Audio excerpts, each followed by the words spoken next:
थोड़ा सा दर्शन मैं करवाऊँ आपको।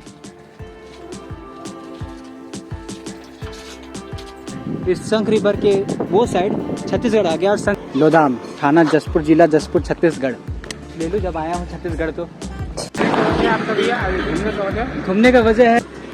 बाय बाय बाय, चलो ठीक है। कैसे हो तुम लोग? जोहार गाइस, स्वागत आप सबों का एक बार फिर 164वें दिन में झारखंड पैदल यात्रा के।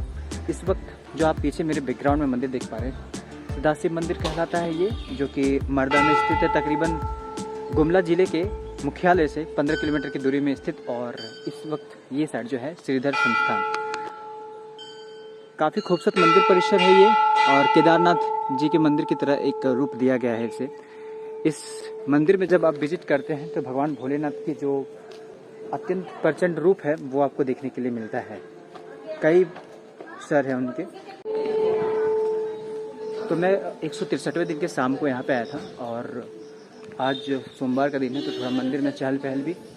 बिल्कुल सामने मेरे यहाँ पे बहुत सारे ऐसे पहाड़ हैं जो आपको काफ़ी लुभावने लगेंगे, खास करके जब आप बरसात के दिनों में आते हो तो। ये रहे वो क्षेत्र, काफ़ी खुशनुमा मौसम। अब मैं यहाँ से छत्तीसगढ़ बॉर्डर की ओर से होते हुए, जो कि शंकर नदी जो है हमारे झारखंड और छत्तीसगढ़ को बांटती है, उधर से होते हुए मैं चैनपुर की ओर निकलूँगा। बहुत ज़्यादा देर ना करते हुए मैं यहाँ से अब निकलना चाहूँगा। बस इतना बताना चाहूँगा, 163वें दिन की शाम को यहाँ पे आकाश भैया के सौजन्य से इस जगह पे रुका हुआ था, इस मंदिर परिसर में, महासदाशिव मंदिर मर्दा। चलिए अब हम यहाँ से निकले, और इसके पहले श्रीधर ज्ञान संस्थान को कोटि कोटि धन्यवाद देना चाहूँगा, जिनके सौजन्य से मैं यहाँ पे रात को ठहर सका। ले मिलते हैं। वैसे मैं आपको गर्भगृह मूर्ति की जो ये है, मैं उसको नहीं दिखा सकता, आपके साथ शेयर नहीं कर सकता, बिकॉज वहाँ पे फोटोग्राफी करना मना है। चलिए तो अब हम यहाँ से निकलें, तो आओ चलो, क्योंकि यात्रा बहुत लंबी होने वाली है आज की भी, और सारे कपड़े मेरे गंदे हो रखे हैं, तो जितना जल्दी हो सके मुझे निकलना होगा।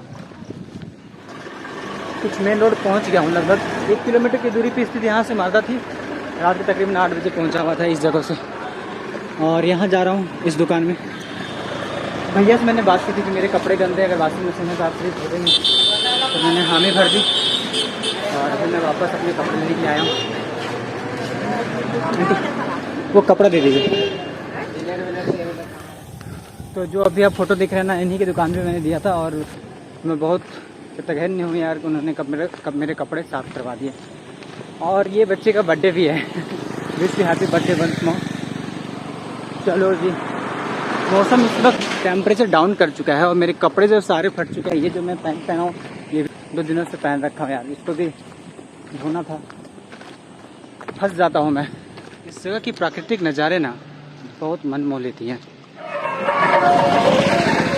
तो ये रायडी में पहुँच गया हूँ, रायडी का मार्केट है ये, जो पीछे आप देख रहे हैं, और इधर से जाएगा वास्तविक कोना।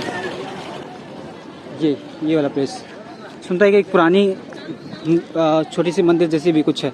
चलिए हम देखते हैं। ऐसे वीर शहीद बख्तर साई, वीर शहीद मुंडल सिंह का ये चौक, चल के देखते हैं क्या है हालिया समाचार। पहुंच गया हूँ भगवान भोलेनाथ के दरबार, और एक बहुत प्राचीन मंदिर है। मैं एक और शिव मंदिर इसमें, और दिन सोमवार तो काफ़ी थोड़ी सी भीड़ लगी पड़ी है। बीच में थोड़ी सी लिफ्ट लेनी पड़ी क्योंकि पैर मेरे कट गए हैं अंदर से, क्योंकि मेरा पैंट एक्चुअली मैं 3 दिनों से यही पहन रहा हूँ, धोने का और सुखाने का टाइम नहीं मिला। चलिए दर्शन करवाते हैं आपको, फिर यहाँ से निकलेंगे चैनपुर की ओर। एक शिक्षक से मिलने के लिए मैं जब गया था सिमडेगा में, तो उन्होंने बताया था कि छत्तीसगढ़ के कोई राजा थे जिन्होंने 7वीं शताब्दी में बहुत सारे मंदिरों का निर्माण करवाया था भोलेनाथ जी का, और जहाँ तक उनके क्षेत्र थे ना, उन क्षेत्रों तक ऐसे ही छोटे छोटे शिवालय उन्होंने बनवाया था। 7वीं या 8वीं शताब्दी की जिक्र मिलती है। तो बिल्कुल मेरे सामने है ये वाली मंदिर, जहाँ पे इस वक्त आज सोमवार के दिन काफ़ी श्रद्धालुओं की भीड़ लगी पड़ी है। थोड़ा सा दर्शन मैं करवाऊँ आपको।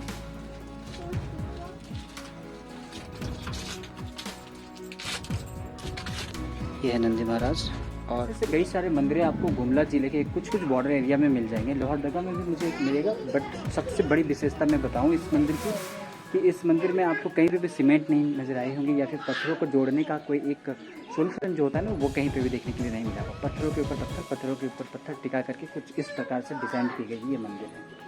चलिए अब हम यहाँ से निकलते हुए जाएँ चैनपुर की ओर, क्योंकि काफ़ी वक्त हो गया है और यहाँ पे आना ही एक अपने आप में बहुत पवित्रता जैसी महसूस करवाती है। वैसे मैं बता दूँ कि जिस जगह से मैं अभी गुजर रहा हूँ ना, इस जगह की कई सारी ऐतिहासिक कहानियाँ हैं। जब मैं चौक से इंटर कर रहा था तो आपने एक चौक देखा, वहाँ पे 2 मूर्तियाँ थी, नाना और नाती की बताई जाती है। मुंडल सिंह नाना थे बख्तर शाही के, बख्तर शाही और मुंडल सिंह दोनों मिल करके अंग्रेज़ों के दांतों को इकट्ठे करके रखे हुए थे। जब भी कोई सेनाएँ आती थी, पीछे जो आप एक टुंगरी देख रहे हैं ना, गढ़ पहाड़ के नाम से जाना जाता है ये पहाड़, यहाँ पे वो लोग छुपते थे, दोनों नाना और नाती। अंग्रेज़ों की सेनाएं जब भी आते थे, तकरीबन इन्होंने एक एक करके 1600 सेनाओं को उन्होंने मारा, पत्थरों को गिरा गिरा करके। इसी वजह से एक रकबान नामक जगह भी यहाँ पे है और कई सारे ऐसे ऐतिहासिक कहानियों से भरपूर है ये वाला गाँव वासुदेव कोना। इसी वजह से आज मैं यहाँ पे हूँ, दिन सोमवार। यहाँ पे इस मंदिर प्रांगण में भोग भी लगाया जा रहा है। तो चलिए अब हम आगे बढ़ते हैं, क्योंकि आज चैनपुर तक जाना है, कहीं देर ना हो जाऊँ। तो आज बीच में रास्ते शूट नहीं कर पाया, मैं बोला बार बार क्या दिखाऊं, एक ही बार दिखाऊंगा। वैसे मैं बिल्कुल अभी झारखंड और छत्तीसगढ़ के बॉर्डर में खड़ा हूँ। आप यहाँ पे देख सकते हैं शंख नदी है, ये है शंख नदी। और एक बात विशेष बताऊँ मैं, ये जो आगे आप ब्रिज देख रहे हैं ना, इस ब्रिज के आधा उस साइड छत्तीसगढ़ और आधा ये साइड झारखंड। आपको तो वो याद होगा ना, बहरागोड़ा तक मैं जब गया था तो ब्रिज के उस पर उड़ीसा, ब्रिज के इस पर झारखंड था। इसी तरह से इस नदी के बीच में वो था स्वर्णरेखा रिवर और ये है शंख नदी, शंख रिवर। इस शंख रिवर के वो साइड छत्तीसगढ़ आ गया और शंख रिवर के ये साइड जो है वो झारखंड है। मतलब शंख रिवर क्या है, वो बॉर्डर लाइनिंग है। चलिए हम छत्तीसगढ़ के सीमा के थोड़ा सा और अंदर जाए और उसके बाद फिर लौटेंगे और मांझटोली वगैरह वगैरह सब दिखाते हुए चैनपुर हम चलेंगे।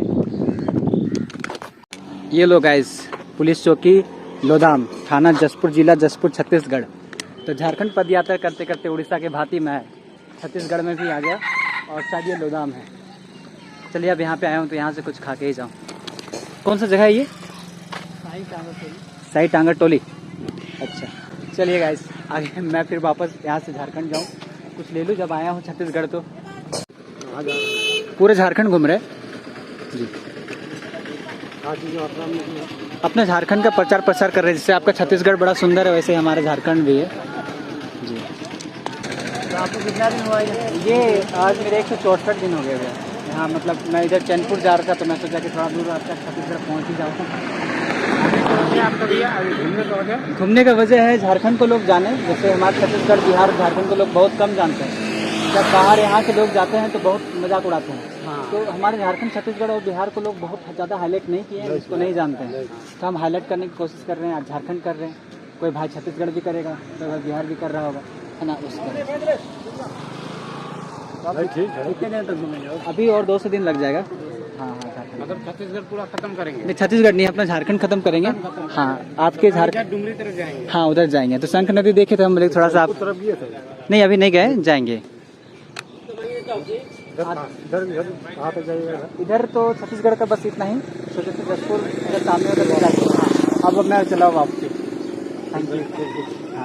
टांगीनाथ तरफ चले जाएगा। हाँ जाएंगे जाएंगे जाएंगे जाएंगे। हाँ हाँ, वहीं जाएंगे, उधर ही जाएंगे। वापस जाने के क्रम में बस सलाम उलाम ठोक रहे थे। Bye bye bye. चलो ठीक है। कैसे हो तुम लोग? ऑफ कैमरा जब थे ना तो सलाम ठोक रहे थे, सैल्यूट सैल्यूट। और जब जैसे ऑन कैमरा हो गया वैसे बंद हो गए, भागने लगे। हमारी बच्चियां भी ना, ये देखो बंदा अपने अपने खुश हो रहा है। इस ओर से मैं आते हुए इधर गया था, मैं शंख नदी की ओर, और इस ओर से मुझे जाना होगा टांगीनाथ धाम की ओर। तो ये यहाँ के प्रसिद्ध एक तरह के क्रांतिकारी आप समझ लीजिए, कार्तिक उरांव जी, जिनके शिक्षित होने से पूरा समाज जो है ना लगभग बदल गया। तो इसीलिए शिक्षा का बहुत बहुत अहम रोल है अपनी ज़िंदगी में। तो इस टांगी धाम द्वार में हम लोग इंटर करने जा रहे हैं। चैनपुर तकरीबन यहाँ से 30 किलोमीटर की दूरी पे स्थित है, तो वहाँ तो जाना होगा आज। किसी न किसी तरीके से मैं वहाँ पे पहुँचूँगा। सिंह द्वार काफ़ी पुरानी और परशुराम जी की जो भी टांगी और फरसे है ना, वो सारे टांगीनाथ धाम में हैं। जब मैं यात्रा प्रारंभ भी नहीं किया था, या फिर सोचने के लिए जो 2020 में एक्चुअली मैंने इसको प्लानिंग की थी, उस वक्त 4-5 पॉइंट्स आए थे जिसको सबसे पहले एक्सप्लोर करने के लिए दिमाग में आया था, जिनमें से मनोहरपुर, टांगीनाथ धाम और 3-4 चीज़ें और भी थे दिमाग में, जहन में।